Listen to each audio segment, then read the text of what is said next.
Mengamati lebih dari sekadar kata. Kita hidup di dunia yang penuh dengan suara. Kata-kata mengalir setiap hari, dari percakapan santai hingga diskusi yang serius. Tapi di antara semua kebisingan itu, ada satu bahasa yang jauh lebih tua dari bahasa lisan, dan seringkali jauh lebih jujur, bahasa tubuh. Bayangkan dua orang yang duduk berhadapan di sebuah kafe. Kata-kata mengalir, tapi jika Anda mematikan suaranya dan hanya memperhatikan gerakan mereka, Anda tetap bisa menebak hubungan mereka. Anda akan melihat cara salah satunya condong ke depan, cara tangannya bermain di pinggir cangkir kopi, atau cara matanya mencari-cari kontak. Bahkan tanpa mendengar satu kata pun, Anda tahu ada cerita yang sedang berlangsung. Itulah kekuatan bahasa tubuh, ia mengungkapkan hal-hal yang kata-kata sembunyikan. 1. Bahasa tubuh tidak pernah benar-benar diam. Manusia tidak pernah sepenuhnya diam. Bahkan ketika duduk tanpa bergerak, ada tarikan napas, ada perubahan ekspresi wajah, ada gerakan kecil di tangan atau kaki. Tubuh kita selalu berbicara. Bagi wanita, bahasa tubuh bisa menjadi refleksi yang kaya dari perasaannya. Kadang ia sadar sedang mengirimkan sinyal itu, kadang tidak. Ada gerakan yang dilakukan dengan sengaja, seperti membenarkan rambut, tapi ada juga yang muncul begitu saja karena respon emosional. Ini seperti laut, ada gelombang yang jelas terlihat, tapi juga ada arus bawah yang tenang namun kuat. Gelombang adalah kata-kata, arus bawah adalah bahasa tubuh. 2. Mengapa bahasa tubuh lebih jujur daripada kata-kata? Kata-kata bisa dimanipulasi. Kita bisa memilih untuk berkata, tidak apa-apa, meski sebenarnya terluka. Kita bisa tersenyum sambil mengucapkan sesuatu yang tidak tulus. Namun, tubuh sulit berbohong. Ketika seseorang merasa senang, pupil matanya bisa melebar tanpa sadar. Saat gugup, napas menjadi lebih cepat. Saat tertarik pada seseorang, tubuh cenderung membuka diri, meminimalkan jarak, dan menyesuaikan posisi dengan orang itu.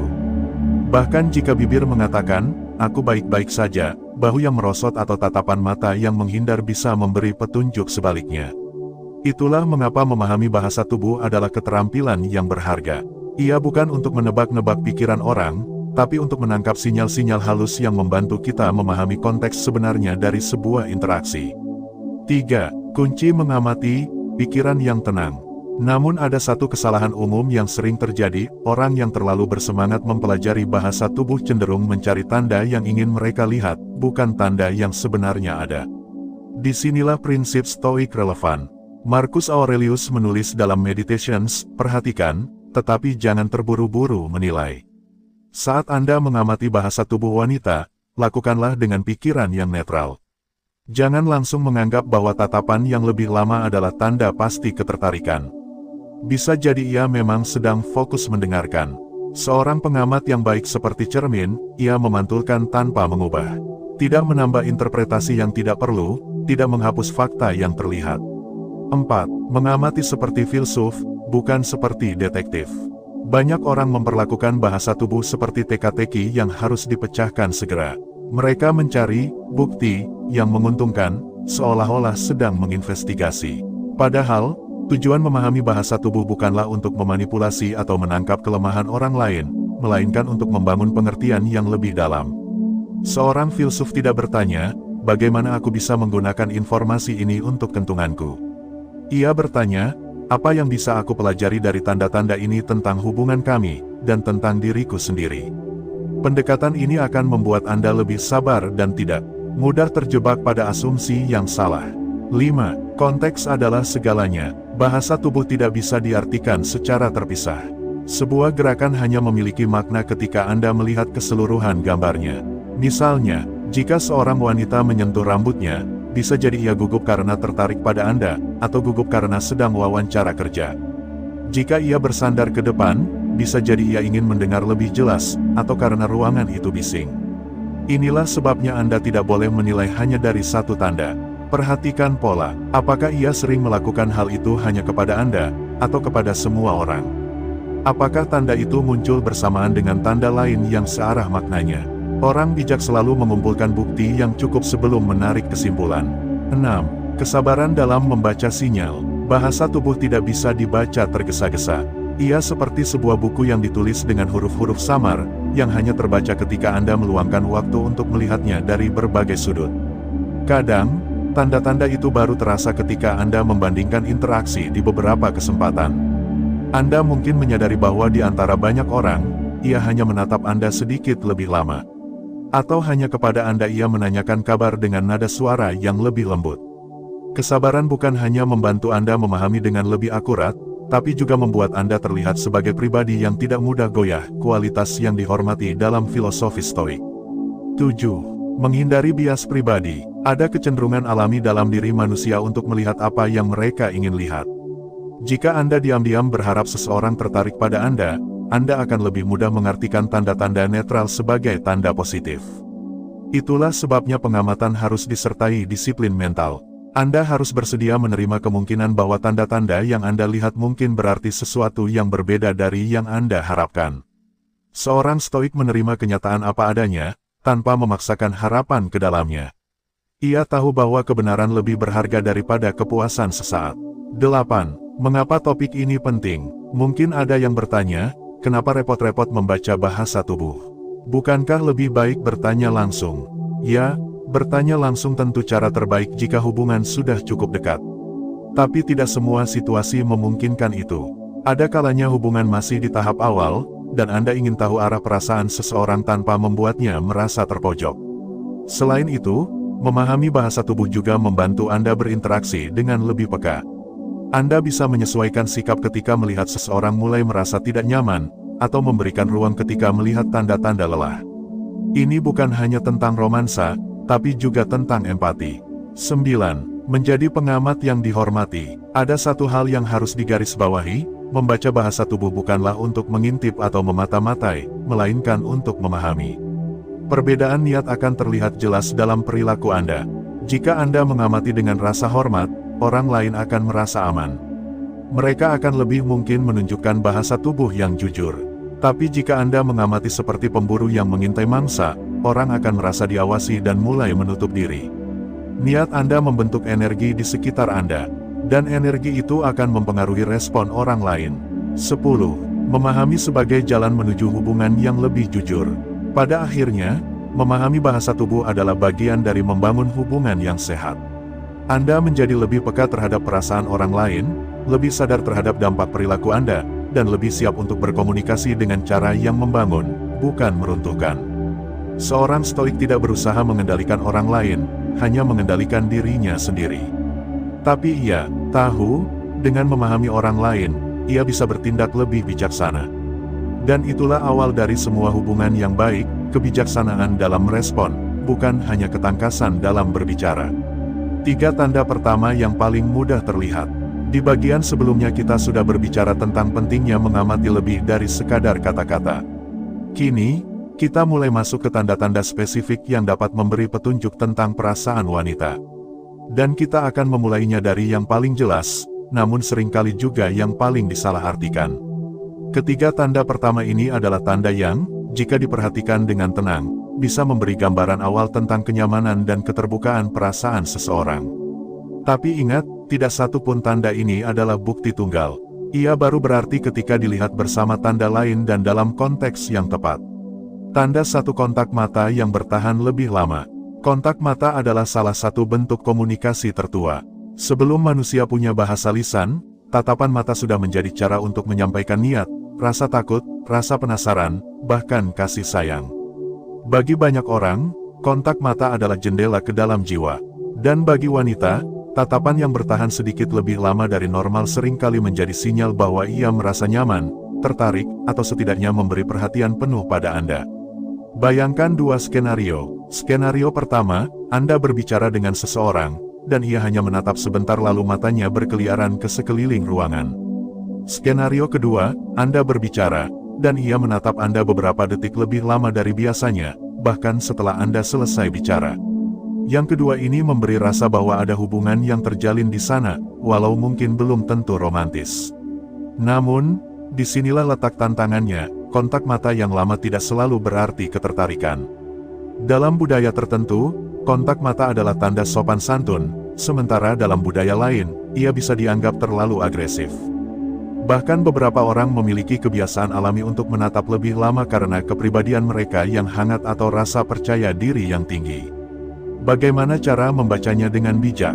Amati apakah tatapan itu diiringi tanda lain, seperti senyum yang tulus atau tubuh yang mengarah ke Anda. Perhatikan perbedaan tatapannya kepada Anda dibandingkan dengan orang lain. Apakah ia menatap semua orang seperti itu, atau hanya Anda?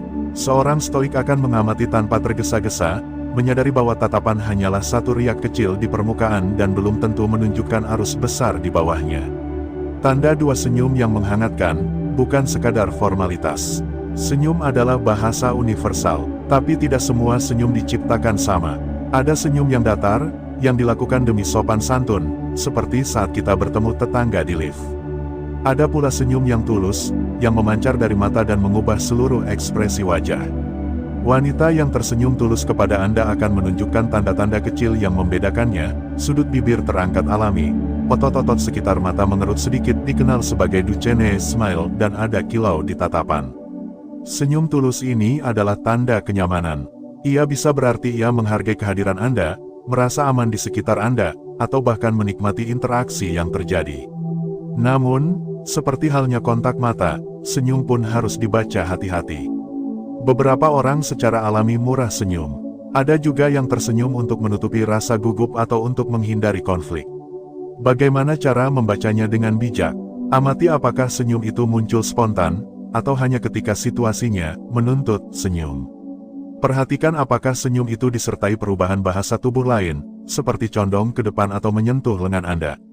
Senyum yang tulus seringkali seperti matahari di musim dingin, tidak hanya terlihat, tapi juga terasa hangat. Filsuf stoik akan melihat senyum bukan sebagai janji, tapi sebagai momen kecil yang patut disyukuri. Ia tidak menganggapnya sebagai jaminan, tapi juga tidak meremehkannya. Tanda tiga gerakan tubuh yang mengarah ke Anda.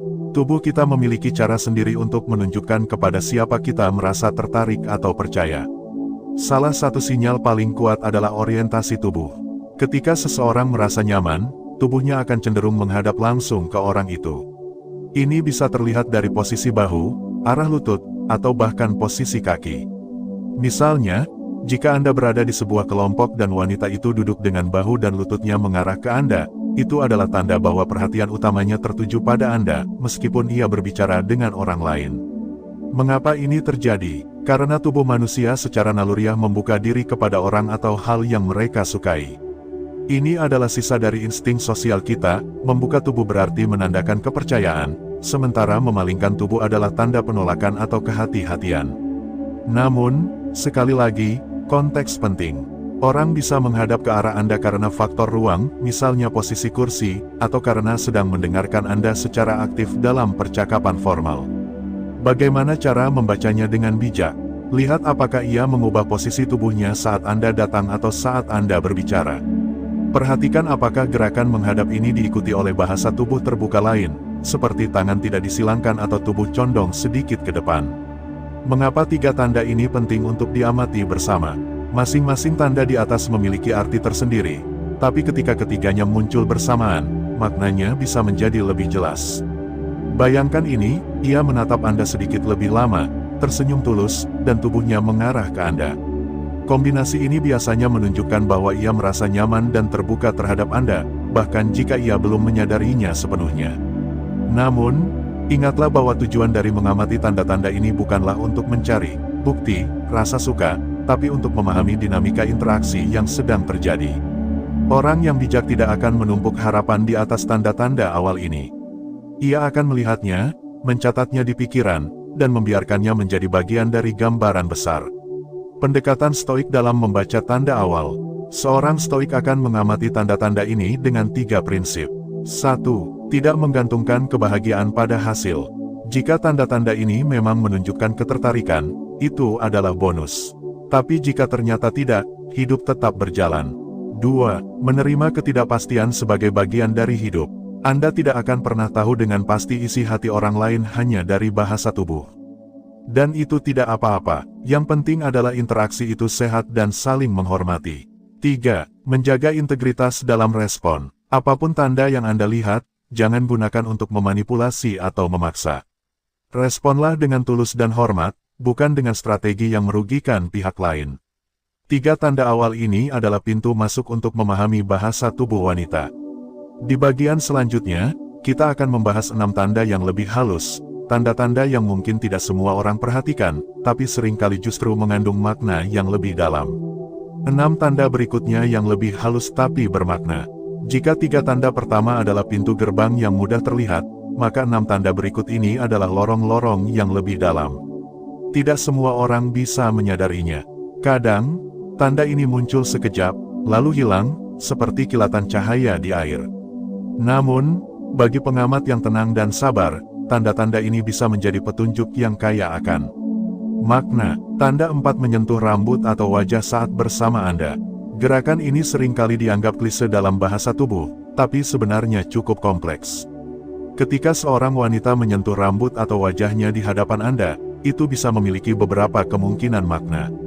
Sebagai tanda kegugupan yang menyenangkan.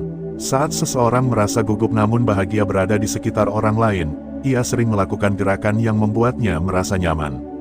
Menyentuh rambut atau wajah adalah salah satunya. Sebagai bentuk grooming atau merapikan diri. Secara naluriah, ketika kita berada di dekat orang yang kita sukai, kita ingin terlihat lebih menarik. Membenarkan rambut atau memeriksa wajah bisa menjadi cara tubuh memperbaiki penampilan.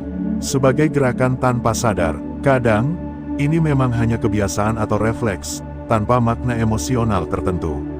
Bagaimana membacanya secara stoik? Lihat kapan gerakan itu terjadi. Apakah hanya terjadi saat berbicara dengan Anda? Apakah disertai tanda lain seperti senyum atau kontak mata yang lebih lama?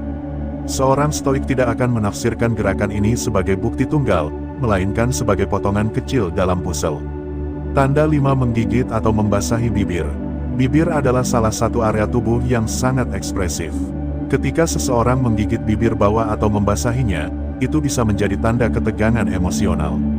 Bagi sebagian wanita, gerakan ini muncul saat mereka merasa tertarik, gugup, atau sedang memikirkan sesuatu yang intens. Namun, perlu hati-hati. Kebiasaan menggigit bibir juga bisa terjadi karena bibir kering atau hanya sekadar refleks. Bagaimana membedakannya? Jika gerakan ini terjadi berbarengan dengan kontak mata yang kuat, tubuh yang condong ke arah Anda, dan ekspresi wajah yang lembut, kemungkinan besar itu adalah respon emosional, bukan sekadar kebiasaan. Seorang stoik akan mengamati dengan jernih, mengingat bahwa manusia adalah makhluk yang kompleks, dan satu tanda tidak pernah menceritakan seluruh cerita. Tanda 6 mencondongkan badan saat berbicara. Bahasa tubuh selalu berkaitan dengan jarak. Ketika seseorang merasa tertarik atau nyaman, mereka cenderung memperpendek jarak fisik dengan lawan bicara. Mencondongkan badan adalah sinyal nonverbal yang menunjukkan keinginan untuk lebih dekat, baik secara fisik maupun emosional. Namun, konteks sekali lagi sangat penting. Mencondongkan badan bisa terjadi karena faktor lingkungan, misalnya ruangan yang bising atau meja yang lebar. Cara membaca dengan bijak, amati apakah ia condong ke depan meski ruangan tenang dan jarak sudah cukup dekat. Perhatikan juga apakah gerakan ini konsisten saat berbicara dengan Anda, atau hanya sesekali. Pendekatan stoik akan selalu mengingatkan, jangan buru-buru menempelkan makna emosional sebelum melihat gambaran utuh. Tanda 7 menyelaraskan gerakan dengan Anda. Fenomena ini disebut mirroring dalam psikologi. Saat dua orang merasa terhubung, mereka sering tanpa sadar menyesuaikan gerakan tubuh satu sama lain. Jika Anda mengambil minum, ia juga melakukannya. Jika Anda menyilangkan kaki, ia ikut menyilangkan kaki. Mirroring adalah bentuk empati nonverbal. Ia menunjukkan bahwa otak kedua orang itu sedang selaras. Dalam interaksi sosial, ini adalah salah satu tanda hubungan yang positif.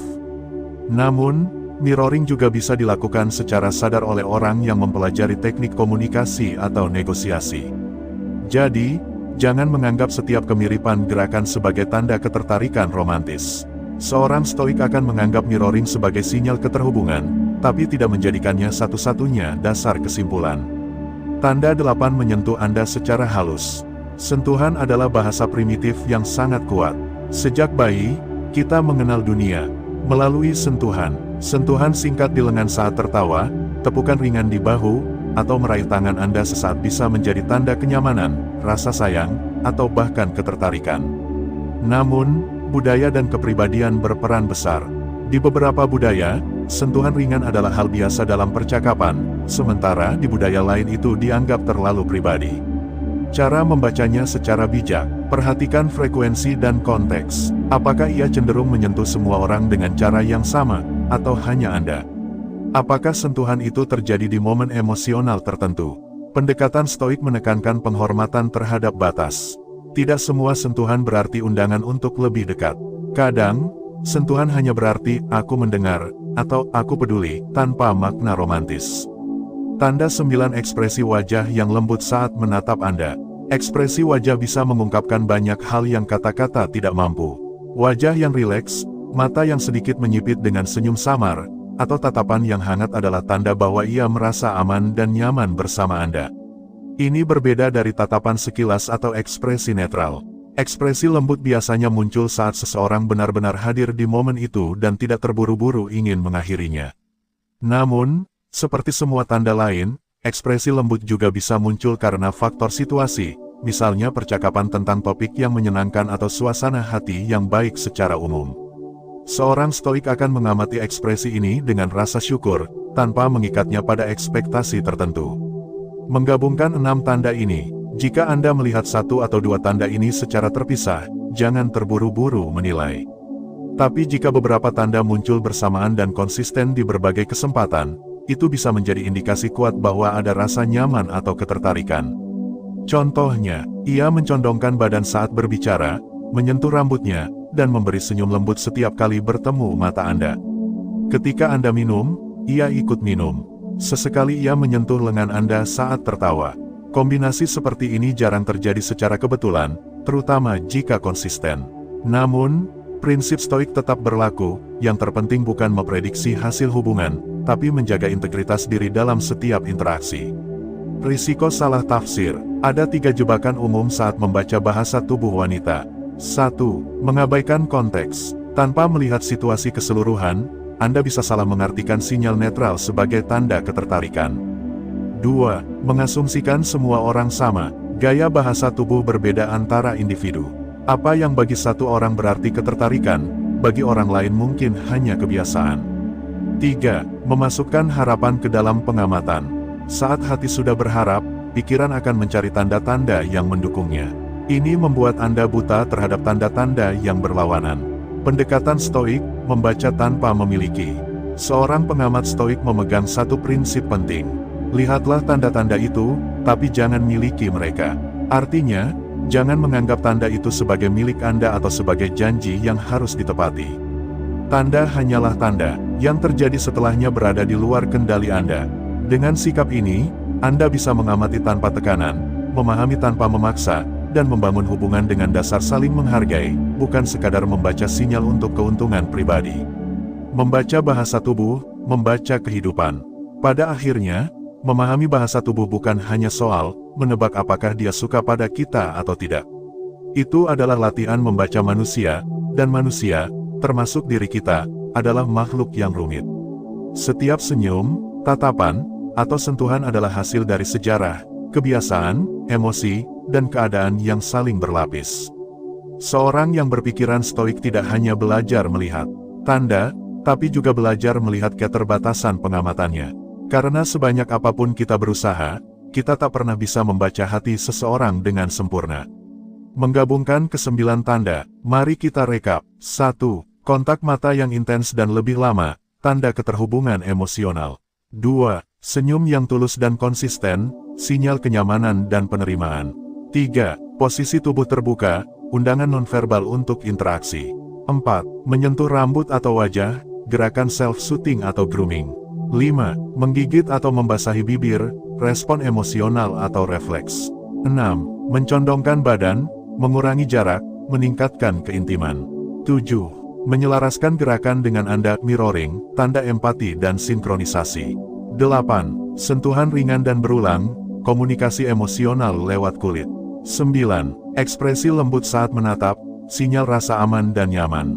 Masing-masing tanda memiliki kemungkinan makna yang luas. Satu tanda bisa muncul karena ketertarikan, tapi juga bisa muncul karena faktor netral atau kebiasaan. Oleh karena itu, kesimpulan yang bijak hanya bisa diambil ketika beberapa tanda muncul bersamaan. Tanda tersebut konsisten di berbagai konteks. Konteks lingkungan, budaya, dan kepribadian sudah dipertimbangkan. Kunci membaca dengan benar, gabungkan, jangan pisahkan. Kesalahan umum saat membaca bahasa tubuh adalah mengisolasi satu gerakan dan langsung memberi label. Padahal bahasa tubuh bekerja seperti kalimat, satu kata tidak cukup untuk memahami maksudnya. Anda harus melihat seluruh susunan kata, intonasi, dan konteks percakapan. Contoh, jika ia menyentuh rambutnya sekali, itu mungkin hanya kebiasaan. Tapi jika ia menyentuh rambutnya sambil tersenyum lembut, menjaga kontak mata, dan condong ke arah Anda, semua itu bersama-sama memberi pesan yang lebih kuat. Menjaga pikiran tetap jernih, prinsip stoik dalam observasi. Dalam filsafat stoik, ada konsep dichotomy of control, membedakan antara hal yang bisa kita kendalikan dan yang tidak. Bahasa tubuh orang lain ada di wilayah yang tidak bisa kita kendalikan. Yang bisa kita kendalikan hanyalah cara kita mengamati, cara kita merespons, makna yang kita berikan pada tanda itu. Dengan prinsip ini, kita bisa menghindari dua jebakan. 1. Overinterpretasi, membaca terlalu banyak dari tanda kecil. 2. Over-expectation, berharap tanda itu berarti sesuatu yang pasti. Seorang stoik tidak mengabaikan tanda, tapi juga tidak mengikat dirinya pada tanda tersebut. Ia mengamati dengan tenang, lalu membiarkannya lewat seperti awan yang bergerak di langit. Bahasa tubuh dan kejujuran emosional. Bahasa tubuh sering disebut sebagai kebenaran yang lebih jujur daripada kata-kata. Memang, tubuh sulit berbohong sepenuhnya. Namun, jujur bukan berarti jelas. Bahasa tubuh adalah jujur dalam arti ia memantulkan kondisi emosional sesaat, tapi kondisi itu bisa berubah setiap detik. Misalnya, seseorang bisa tersenyum hangat karena mengingat memori indah, bukan karena orang di depannya. Ia bisa menatap lama bukan karena cinta, tapi karena sedang berpikir keras.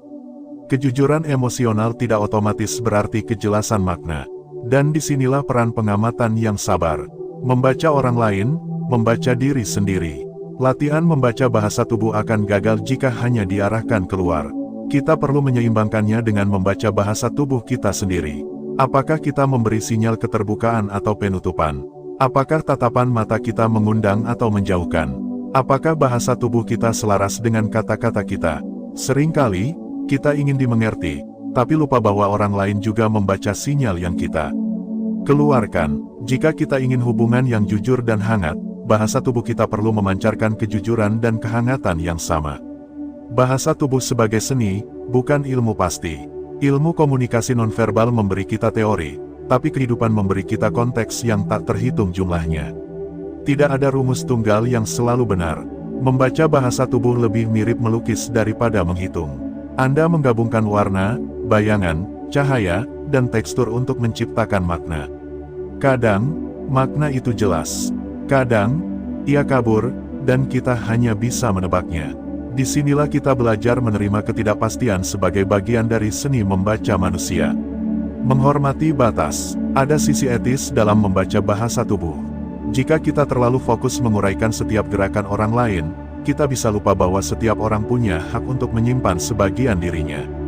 Bahasa tubuh adalah jendela, tapi jendela itu tidak harus dibuka lebar oleh orang yang memilikinya. Kita harus menghormati hak mereka untuk menutup gorden jika mereka mau. Prinsip ini menjaga kita dari sikap manipulatif atau invasif. Membaca tanda bukan untuk mengontrol orang lain, tapi untuk memahami dan berinteraksi dengan lebih manusiawi. Ketertarikan bukan tujuan akhir. Banyak orang mempelajari bahasa tubuh wanita dengan tujuan utama, mengetahui apakah dia tertarik pada saya atau tidak. Itu sah-sah saja, tapi itu adalah tujuan yang terlalu sempit. Bahasa tubuh bisa memberi kita lebih banyak. Memahami kapan orang lain nyaman atau tidak nyaman. Menangkap sinyal kebutuhan emosional yang tak terucap. Membangun empati dalam interaksi sehari-hari. Seorang stoik akan melihat ketertarikan sebagai bonus, bukan tujuan utama. Tujuan yang lebih besar adalah memahami manusia, dan menjadi manusia yang lebih peka terhadap orang lain. Menerima jawaban yang tidak kita inginkan. Kadang, membaca bahasa tubuh membuat kita sadar bahwa orang yang kita harapkan ternyata tidak memiliki perasaan yang sama. Ini bisa menyakitkan, tapi juga membebaskan. Filsafat stoik mengajarkan bahwa kebenaran, betapapun pahit, lebih baik daripada ilusi yang manis tapi rapuh. Mengetahui sejak awal memungkinkan kita mengalihkan energi ke hubungan yang lebih sehat, daripada bertahan di ruang tunggu yang tak kunjung terbuka. Latihan mengamati dengan tenang. Jika Anda ingin melatih keterampilan membaca bahasa tubuh, mulailah dari kebiasaan sederhana. 1. Perhatikan orang di ruang publik tanpa berinteraksi. Amati gestur, jarak, dan ekspresi mereka. 2. Tebak suasana hati mereka hanya dari bahasa tubuh. 3. Cari konfirmasi melalui konteks atau kata-kata jika memungkinkan. Dengan latihan ini, Anda akan belajar memisahkan pengamatan murni dari interpretasi emosional yang bias. Mengakhiri dengan ketenangan, bahasa tubuh wanita atau siapapun adalah seperti angin. Kita tidak bisa melihat angin itu sendiri, tapi kita bisa melihat daun-daun yang bergerak karenanya. Namun, arah dan kekuatan angin selalu berubah. Membaca tanda bukan untuk memenjarakan orang lain dalam kesimpulan kita, tapi untuk lebih selaras dalam hubungan. Seorang stoik akan mengamati tanda, mengakui keterbatasan penafsirannya, lalu bertindak dengan hormat dan jujur. Pada akhirnya, apapun yang kita baca dari bahasa tubuh orang lain, yang terpenting adalah bahasa tubuh kita sendiri. Apakah kita hadir dengan niat baik? Apakah kita memancarkan rasa aman dan hormat? Apakah kita siap menerima kenyataan apa adanya, bahkan jika itu berbeda dari yang kita harapkan? Kesembilan tanda ini adalah seperti 9 nada dalam sebuah lagu. Sendiri-sendiri, mereka bisa terdengar biasa, tapi bila dimainkan bersama, dengan tempo dan harmoni yang tepat, mereka bisa membentuk melodi yang indah. Namun, seperti semua musik, kita tidak bisa memaksa orang lain untuk memainkan lagu yang kita mau. Yang bisa kita lakukan adalah mendengarkan dengan hati, membaca dengan bijak, dan menari dengan tenang mengikuti irama yang memang ada, bukan yang kita bayangkan. Menutup mata untuk melihat lebih jauh. Di titik ini, kita sudah berjalan bersama cukup jauh.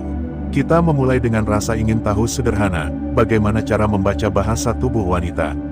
Namun, perjalanan ini ternyata membawa kita ke arah yang lebih dalam, tentang bagaimana memahami manusia, termasuk diri kita sendiri, dengan cara yang lebih lembut dan bijak. Mengapa pertanyaan sederhana membawa pada jawaban yang rumit? Ketika seseorang bertanya, apakah dia menyukaiku? Pertanyaan itu terdengar mudah. Kita membayangkan jawabannya ada di gerakan tangan, tatapan mata, atau senyum yang diberikan. Namun, ketika kita mencoba mencari jawabannya, kita segera sadar, manusia tidak sesederhana itu. Bahasa tubuh adalah lapisan luar dari sesuatu yang jauh lebih dalam, pikiran, emosi, dan pengalaman yang membentuk seseorang. Gerakan kecil bisa menjadi sinyal ketertarikan, tapi juga bisa menjadi refleks, kebiasaan, atau bahkan mekanisme pertahanan. Disinilah kebijaksanaan mulai bekerja. Seorang pengamat yang bijak tidak sekadar mencari tanda, tapi juga mengakui bahwa tanda itu tidak selalu memiliki arti yang tunggal. Melihat dengan mata, memahami dengan hati. Dalam filsafat stoik, kita diajarkan untuk memisahkan fakta dan opini. Fakta, dia tersenyum. Opini, dia tersenyum karena menyukaiku. Tugas kita adalah berhenti sejenak di wilayah fakta sebelum berlari ke opini. Karena begitu kita melompat ke opini tanpa dasar yang kuat, kita berisiko membangun istana pasir di pinggir laut. Melihat dengan mata berarti mengamati tanda secara jernih. Memahami dengan hati berarti menerima bahwa tanda itu tidak selalu harus sesuai dengan keinginan kita. Bahasa tubuh sebagai cermin. Menariknya, semakin lama kita berusaha memahami bahasa tubuh orang lain, semakin kita sadar akan bahasa tubuh kita sendiri. Bagaimana kita duduk ketika gugup? Apakah tatapan mata kita memancarkan keterbukaan atau jarak? Apakah senyum kita benar-benar tulus atau hanya topeng sosial? Bahasa tubuh kita seringkali adalah cermin dari keadaan batin kita. Jika hati kita penuh kecurigaan, bahasa tubuh kita akan memancarkan ketegangan. Jika hati kita tenang, tubuh kita akan bergerak dengan ritme yang alami dan mengundang. Menerima jawaban yang diam. Ada kalanya kita mengamati semua tanda, dan kesimpulannya jelas, dia tidak memiliki rasa yang sama. Kebenaran itu mungkin sunyi. Tidak ada kata-kata penolakan, hanya jarak kecil yang tidak terisi, tatapan yang cepat beralih, atau senyum yang lebih sopan daripada hangat. Kita bisa memilih untuk menyangkal tanda-tanda itu, menutup mata, dan terus berharap. Tapi itu hanya menunda kenyataan. Seorang stoik akan memilih menerima, meski berat. Karena menerima berarti membebaskan diri dari beban menunggu jawaban yang tidak akan datang. Dari mengamati ke memahami, dari memahami ke menghargai. Ada perbedaan antara mengamati seseorang dan memahami mereka. Mengamati adalah proses melihat tanda-tanda. Memahami adalah proses menghubungkan tanda itu dengan siapa mereka sebenarnya, dengan penuh empati. Dan setelah memahami, langkah terakhir adalah menghargai. Menghargai berarti kita tidak memaksa mereka untuk memberi sinyal yang kita inginkan. Kita memberi ruang bagi mereka untuk menjadi diri sendiri, bahkan jika itu berarti mereka memilih untuk menjauh. Ketertarikan sebagai bonus, bukan tujuan. Banyak orang mempelajari bahasa tubuh dengan motivasi tunggal, menemukan tanda ketertarikan. Tapi dalam perjalanan ini, kita belajar bahwa keterampilan ini lebih luas manfaatnya. Bahasa tubuh bisa membantu kita menangkap rasa tidak nyaman sebelum seseorang mengatakannya. Mengetahui kapan kita harus memberi ruang. Memahami emosi yang tak terucap di momen-momen penting. Jika tujuan kita hanya mencari, dia suka atau tidak, kita membatasi potensi pengetahuan ini. Tapi jika kita menjadikannya sebagai alat memahami manusia, kita membuka pintu pada interaksi yang lebih hangat dan penuh empati. Kehidupan adalah percakapan tanpa kata. Bahkan ketika kita diam, kita tetap berbicara. Dada yang mengembang saat percaya diri, bahu yang turun saat lelah, mata yang berkilat saat bersemangat, semua itu adalah kalimat dalam bahasa manusia yang tak pernah berhenti. Kita mungkin tidak akan pernah mahir sepenuhnya membaca bahasa ini. Tapi bukan itu tujuannya. Tujuannya adalah untuk terus belajar, terus peka, terus hadir sepenuhnya dalam setiap interaksi.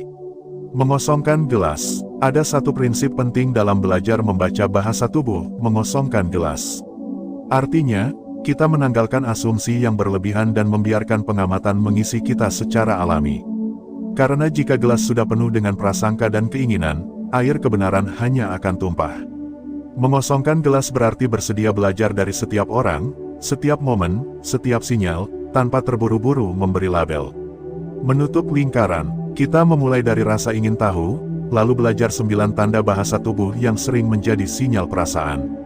Kita mengurai maknanya, membedakan fakta dan tafsir, lalu memadukannya dengan prinsip-prinsip pengamatan yang sehat. Kini, lingkaran itu kembali ke titik awal tapi dengan pemahaman baru. Bahwa tanda-tanda itu hanyalah pintu. Di baliknya ada dunia kompleks yang disebut manusia, dan dunia itu tidak akan pernah bisa kita pahami sepenuhnya. Pelajaran terbesar, jika harus merangkum seluruh pembahasan dalam satu kalimat.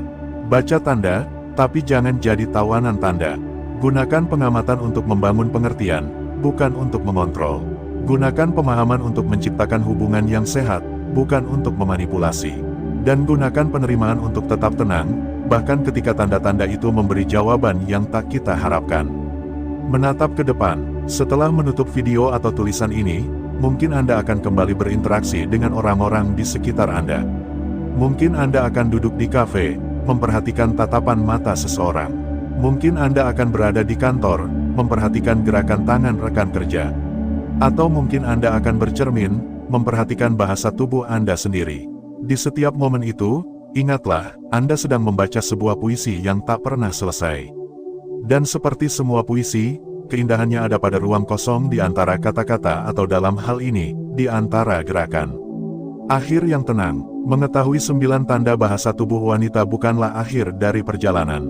Ini hanyalah kompas kecil untuk membantu kita menavigasi lautan hubungan manusia yang luas. Dan kompas itu akan berguna hanya jika kita tetap membuka mata, hati, dan pikiran. Seorang stoik tidak takut pada ketidakpastian. Ia melangkah dengan mantap, mengamati dengan jernih, merespons dengan hormat, dan menerima dengan lapang dada. Karena pada akhirnya, yang paling penting bukanlah apa yang kita baca dari orang lain, tapi siapa kita saat membacanya.